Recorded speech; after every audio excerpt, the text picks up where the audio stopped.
have lived in this paradise all these years, and I'll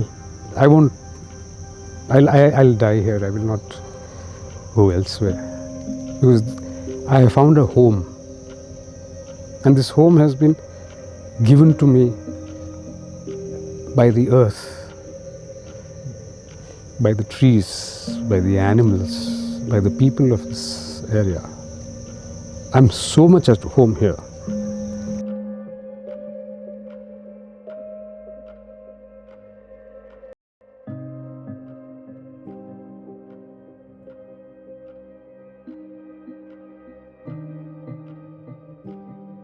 It's God's will that you should get married to Vishalakshi. So once a guru says something like that, it gets very difficult to wiggle out of it. And so ultimately I got married to Vishalakshi in 1980. And we've had some beautiful memories here in Bandipur. We were given a pair of leopard cubs by the forest department, and that was in 1997. They were about 12 days old. And as they say, Kismat. We managed to bring them up, we managed to put them back in the forest with the forest department's assistance. The leopards kept the connection with us is only because of one thing. First was they were so young they could not differentiate between us and the mother, because they were blind, they were deaf. It was just the smell. And luckily it was a pair, so they could at least find the warmth of each other's till there was, those first crucial 1 week that till we got more used to handling them and feeding them and all those things. It was just the smell and the warmth of each other. But the most important thing, which most humans forget, all mammalian infants, including human babies, are wired to be mothered. The very fact that we call ourselves mammals is because of the mammary glands. Mammary gland means milk. Milk perforce means mothering. You can't put it in a bottle and feed somebody. You have to breastfeed your child. The moment you give them the mothering, all infants of any mammalian species will react positively. They will become yours. They just became ours. We became theirs. The bonding it happened naturally. There was no such thing that you have to do it this way so that they'll bond with you, or you have to do it the other way so that they'll bond with you. They were our babies. Period. They were our babies. We reciprocated, they reciprocated. They grew up to be 19 months old till we took them back into the forest. Not a scratch. My boy had become this big. He was about 29 inches at the withers. The female known as Baby, she was 27 inches at the withers, with claws that were pin sharp. And for those 19 long months, not one of us was scratched.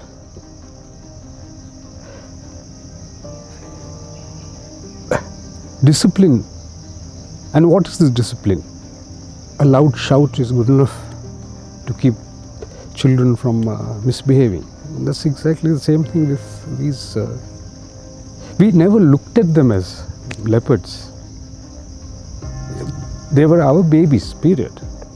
As we looked after my son and my daughter, is the way we looked after these two, which were another son and daughter.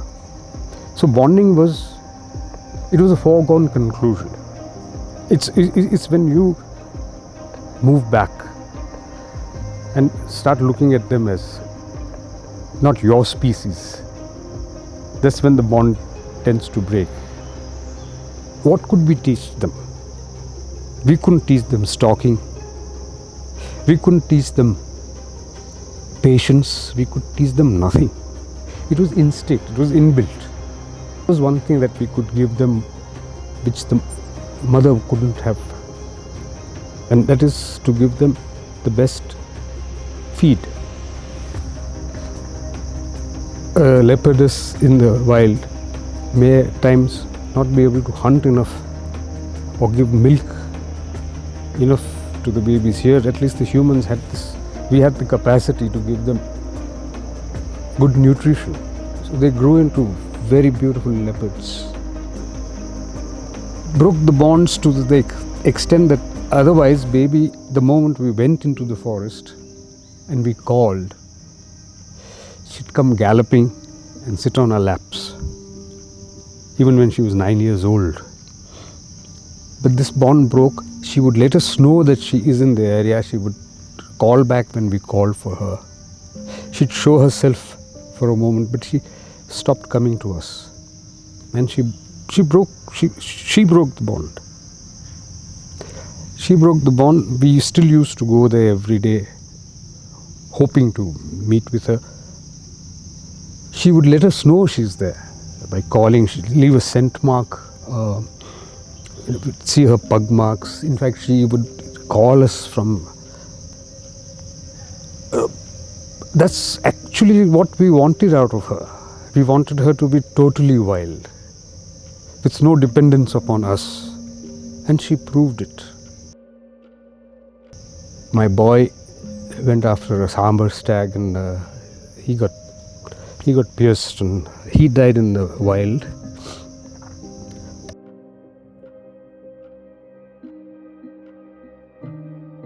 The girl, baby, she lived for another 8 years in the wild.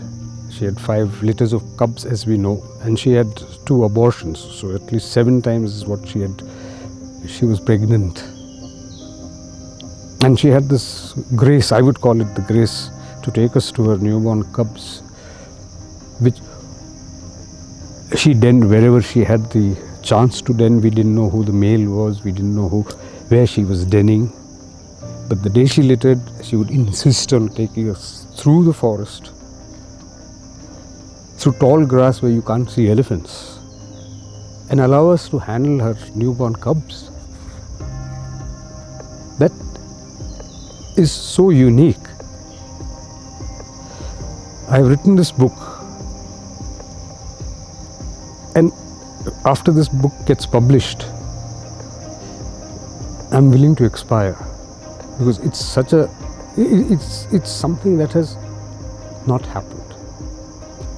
We had the Billy Arjun Singhs and people, but this closeness, this bond,